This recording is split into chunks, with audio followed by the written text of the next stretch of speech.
Anyway, this young man is a very special young man because I had the pleasure of meeting him 60 years ago, even before Quarter to Three. I started in 1960. He had his first big hit in 1961. Ladies and gentlemen, would you welcome Gary U.S. Bonds?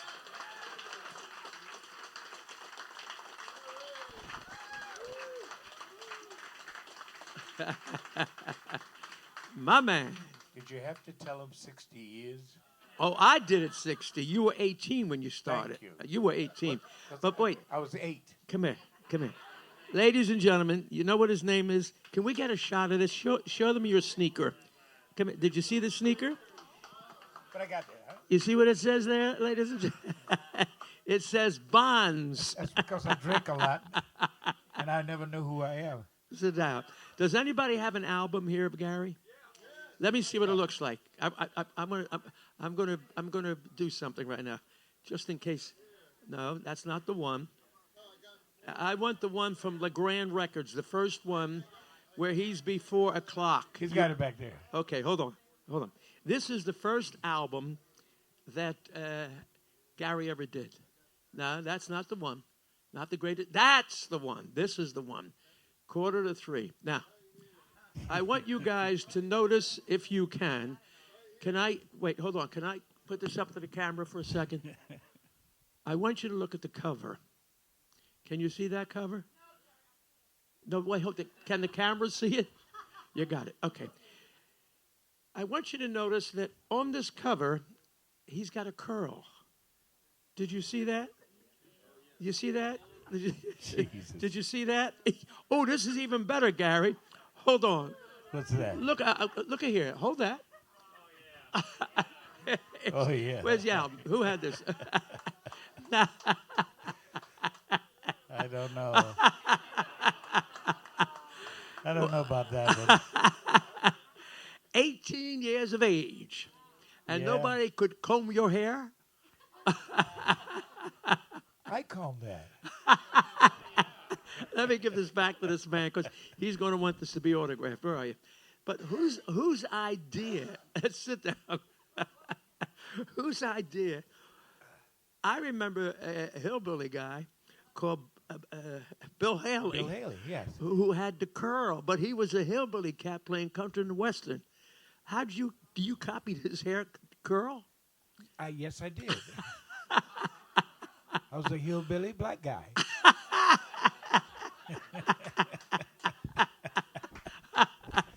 Oh my! I lived in Norfolk, so you know I was there.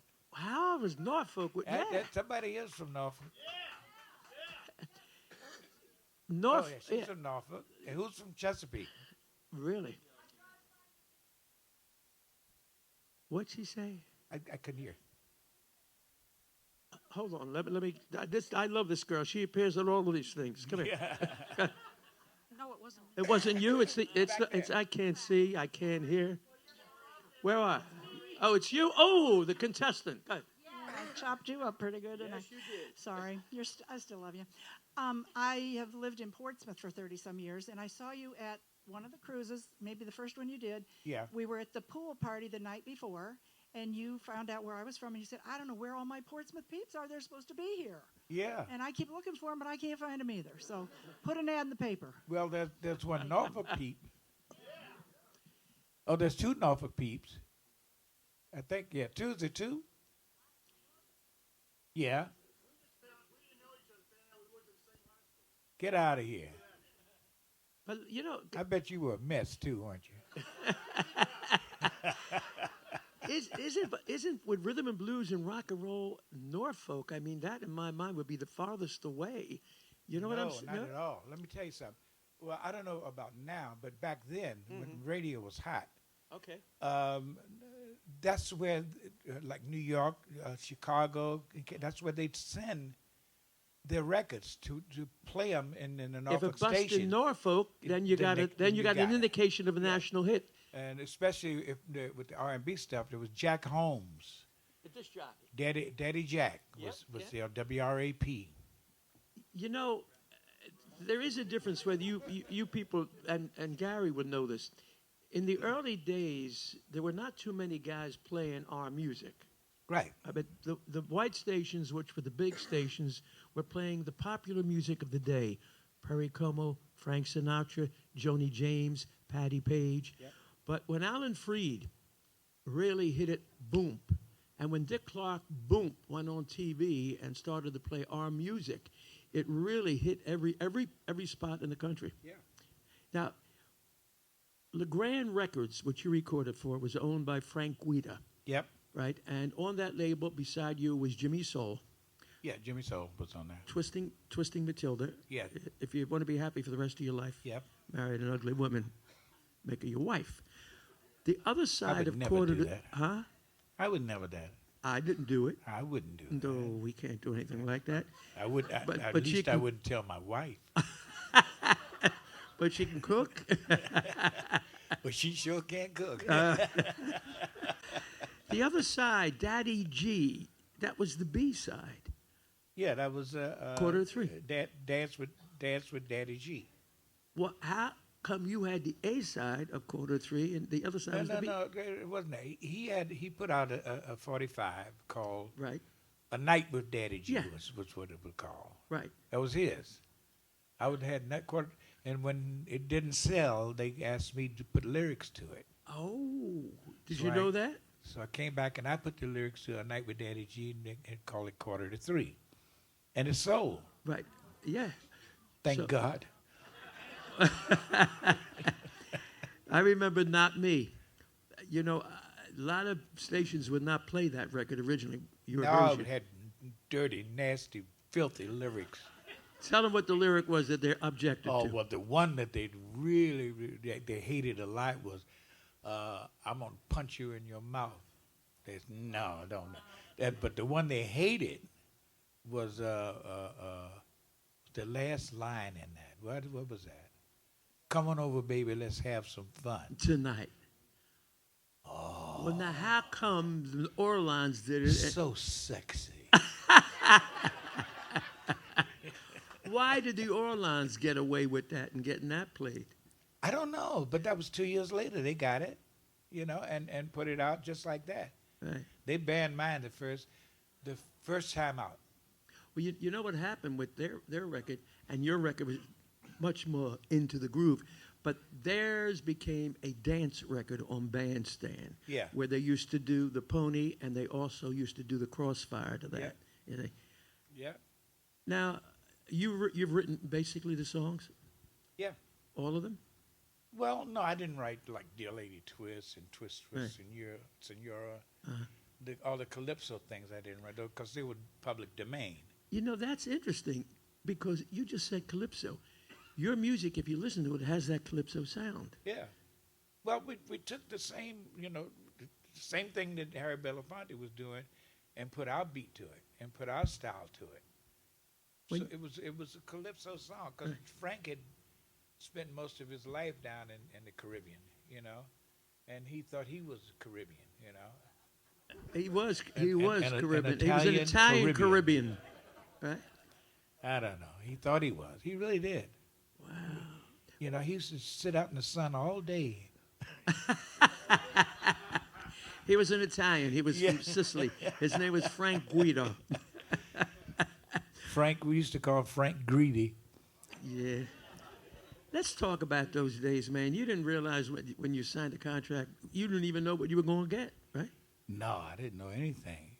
And speaking of my peeps in Norfolk and Chesapeake, we when I recorded New Orleans, I was in 1960. It was Before. I did it in '59, but it came out in '60.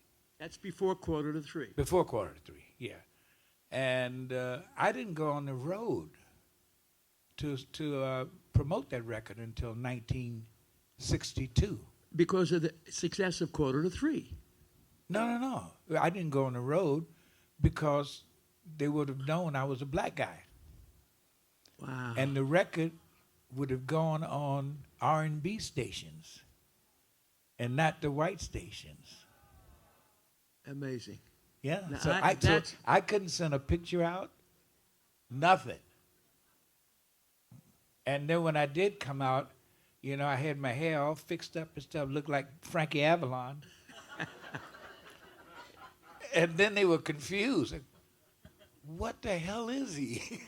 Between Bill Haley's curl and Frank Avalon's head. Yeah, that was it. They were all confused. Oh my God!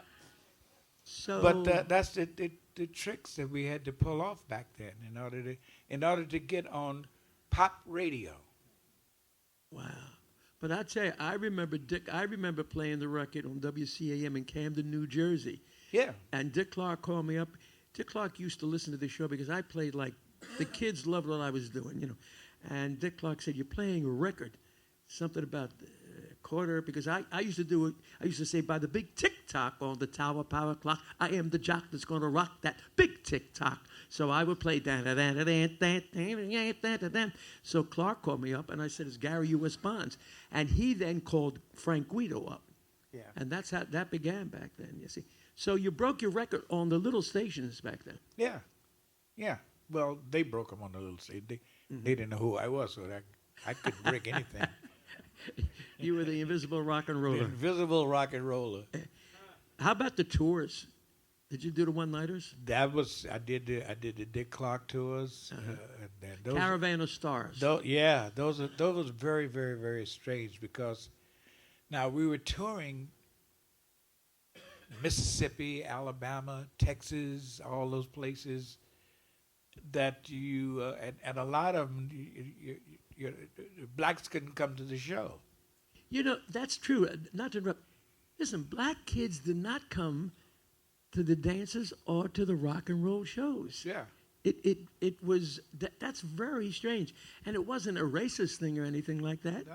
They just didn't, I didn't understand that. But at my dances, they came. And Yeah.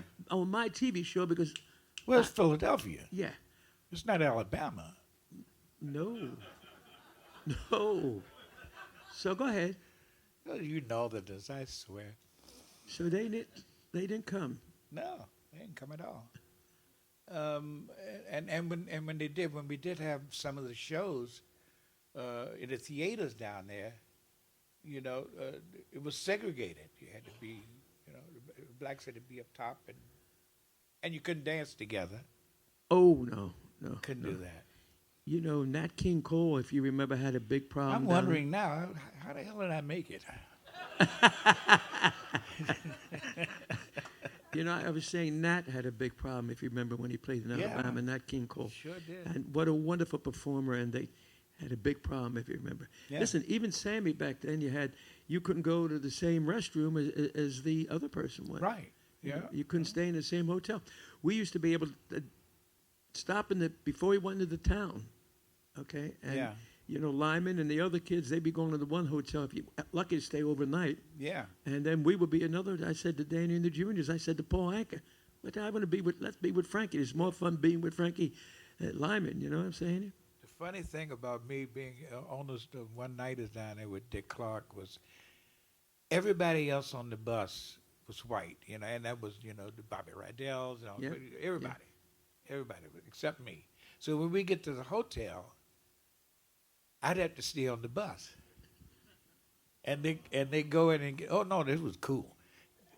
And they would go in and get the room for me, Now, when I got into the room and I needed some food, I'd pick up the phone and call Bobby or Dion.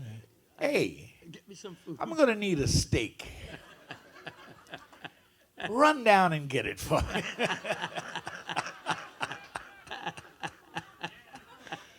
I still try to do that, but they don't listen to me now.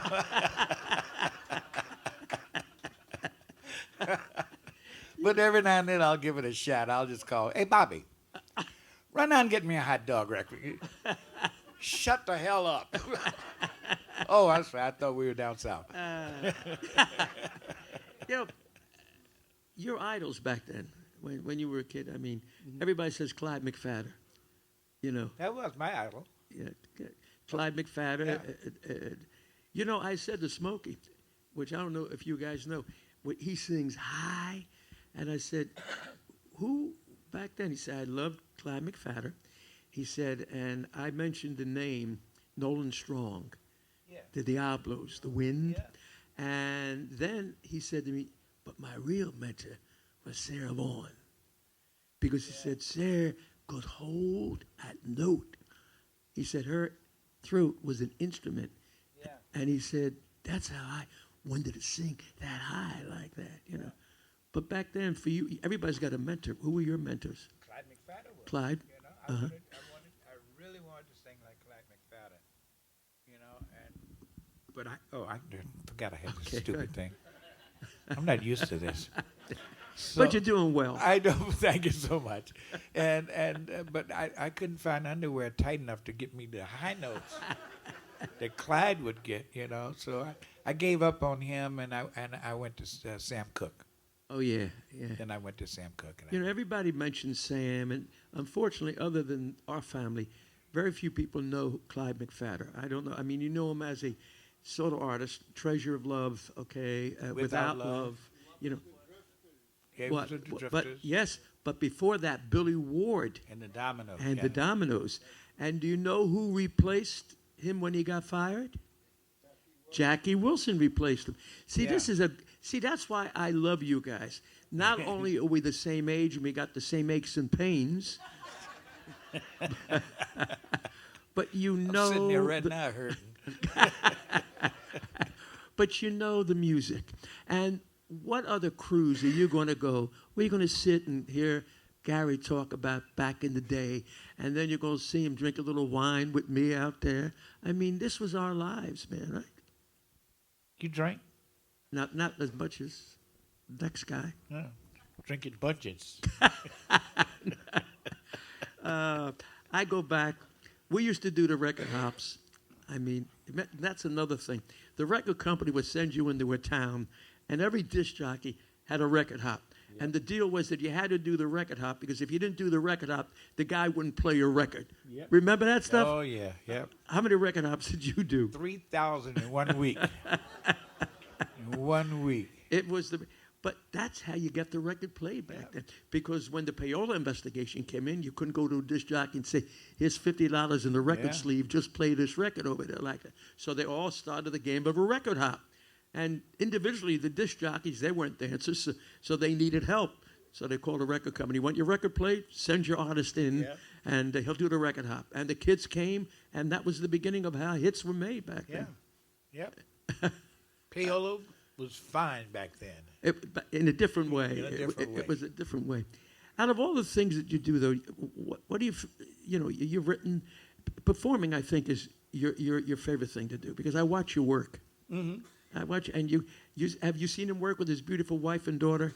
Have you seen him, ladies and gentlemen? Forget Sly and the Family Stone. This is truly a family affair. Yeah, as soon as we teach that dog how to tap dance, we bring in him too. How did you get hooked up with Springsteen? Springsteen loved this guy, and I still to the day try to figure how he, get recorded by Springsteen and have a hit. That doesn't happen every day, man. Yeah, that worked out pretty good. Springsteen came to a gig I was doing in Jersey. Mm-hmm. Him and a couple of his buddies, and out in I forgot where it was. Was it Asbury Park? No, it wasn't Asbury, but it was Hazlitt, New Jersey, at the Hangar, the club called the Hangar. And he walked in there. I didn't know who he was, because I'd been on the road then, but I didn't listen to the radio. I was doing what I call a Holiday Inn tour, So I was just trying to get that $5 out there every time then. And so the guy came up to me when I'm at the club, and he goes, look, I got a friend of mine with me, and he wants to come up and sing a song with you. I go, but can he sing? He goes, yeah, he sings. He sings really good. Okay, well, let's bring him on up then. So, because I needed a chance to get to the bar and get a beer. So after a while, I waited. I said, ladies and gentlemen, we got a young man here that wants to get up and sing a couple of songs, and I'd like for you guys to give him a big round of applause when he gets up here. Make him feel welcome, all right? And they said, well, who is it? I said, his name is Bruce Springsteen. It's Bruce Springsteen. And the place went, wow. You know, everybody, wow, wow. I was, who the hell is this guy? I didn't have a clue. And he hopped on stage, and man, we stayed up there for about an hour and a half. You know, the club owner he was crying. He was so happy. Did he give you any extra money? No. No. I should have been It there. was a club owner. But I'm a club owner too. And you don't give up extra money either. No.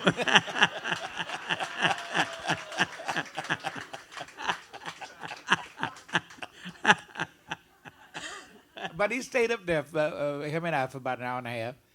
And we had a great time, you know, just singing a whole bunch of songs because, you know, he came from a bar band. He is a bar band. Yeah, you but know? When did he decide then to record you? He saw He- you he and called- saw what you he did. said that night, he said, look, I got to play in one of the theaters in Jersey. Right. He says, one of the big theaters. He said, would you come down there and do a couple of songs with me? I said, sure, I'll come down there and do something with you. You know, and that night we sat there, we had dinner, and he says, let's see what we can do. And he went to a recording studio because he was having a problem with his company then. Was it Or his Columbia? management. Okay. His management. Right, okay. And they were ticked off, and he was ticked off with them for some reason.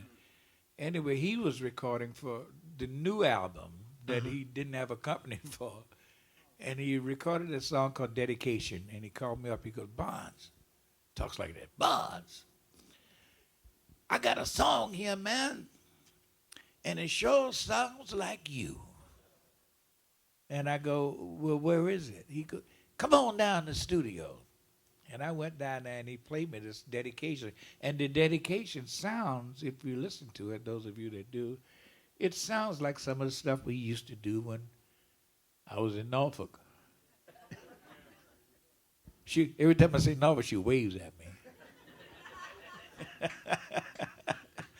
And that was Dedication. Was the first song, you know. And after we got through with it, he said, "Man, I like that. Let's do some more." And I go, "Okay, so come on back tomorrow. I'll get some more." And we just kept going. I think we finished the whole album in maybe about a month. What year? 70 what?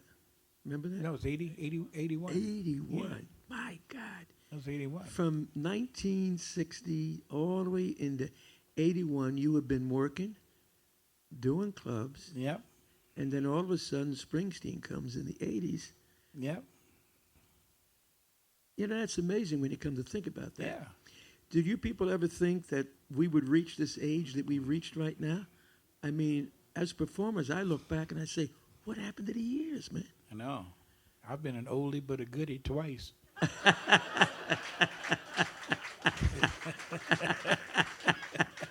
Well, you got to be it for a third time, Gary. 3-time oldie goodie. I don't know. They got any awards for that? Yeah, called living. That's for sure. Gary Anderson, tell me about the bonds beside the sneakers that you got on your sneaker where it says bonds. I know. Well, Who gave you that name? That was Frank Guida, you know, ex-manager. Ex-manager. He's not around anymore anyway. No, he's gone. Gone. There is a God. I know. You notice. He robbed me. Don't you mean, oh. You'll notice that any of the old-time rock and rollers, if you want to talk about the guys who recorded them, you will find that they robbed them back in the day. But you see, back in the day, you signed, you recorded, and Yeah. man, you were excited because you were going to be a star. Yeah. You didn't know about the money. Back then, the lawyers represented the record companies. Yep. Today, the artist has their lawyer who dictates to the record company what the artist is going to get, Yep. what they're going to get, guaranteed, and all that. Yeah. Well, you got to remember that Frank Guida was, he was the booking agent. He The was manager? The manager. He owned was the record publisher. company? He owned a record company. What was it? SPQR. and SPQR and That was the and publisher. and Legrand. And Yeah, Legrand. SPQR was publishing. Yeah. Yeah. It all comes back to me, man. Yeah, I wish you would come back to me. My With the pocket- money. Bring me back the money. It was everything. So I mean, you weren't in control, and his lawyer was my lawyer. This is called conspiracy. Yeah. Now and also his what's the guy that does the taxes? His accountant was my accountant. This is truly a conspiracy. I didn't have a chance. Wait, there's a young man here that wrote a book. See what he's talking about right now? Gary has a magnificent book talking about those days. And this is the young man that was the author with you, right? Yeah, Stephen Cooper. Steve, stand up. Take a bow. Steve Cooper. She got the book. Oh, she's got it. Yeah, Yeah. and he And got he's the book. book. Yeah, my book sold out. Thank you. You paid my rent this week. Listen.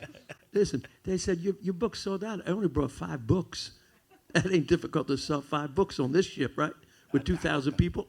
Guess not, right? No, but this is a marvelous book about show business. And I guess you can talk about the trials and tribulations of getting where you get. But you get there if you've got the God-given talent and the tenacity to do what you love to do. Do you agree on that? Mm-hmm. I do. Better talk in the microphone. Oh, I do. As you look back. I'm new to this. Come on. I love you. What can I tell you? Not too much. You know, we've had many situations, he and I, where we went horseback riding one time. He was working in Atlantic City, a place called the Hialeah Club. And I was doing a record hop. And he had a tuxedo on, and I had a tuxedo on because I had to do a prom. So at 5 o'clock in the morning, he needs a ride back to the train station to go to New York City. So I said, I'm going back to Philly. I had a convertible. We all got in. Remember that? The sun is shining. Oh, yeah. And we're driving back to Philly, and we see 2 horses in the road. And I said, Gary, look at those horses. I said, you like to go horseback ride? He said, I like to ride horses, right? I said, so I parked the car. Okay. We got to these 2 horses. And we got on the horses, and we started a ride. Tell them what happened after. I don't know what happened. Some guy came out with a rifle. It was a shotgun. And we're on the horses, and I hear, boom. Yeah, he started shooting at the thieves, the horse thieves. Now, when they started shooting, the horses bolted. But they stopped where there was a barbed wire fence.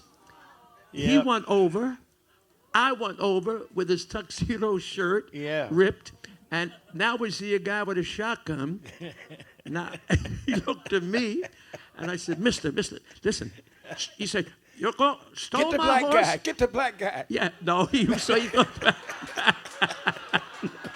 I saved you. This is what I said to the guy.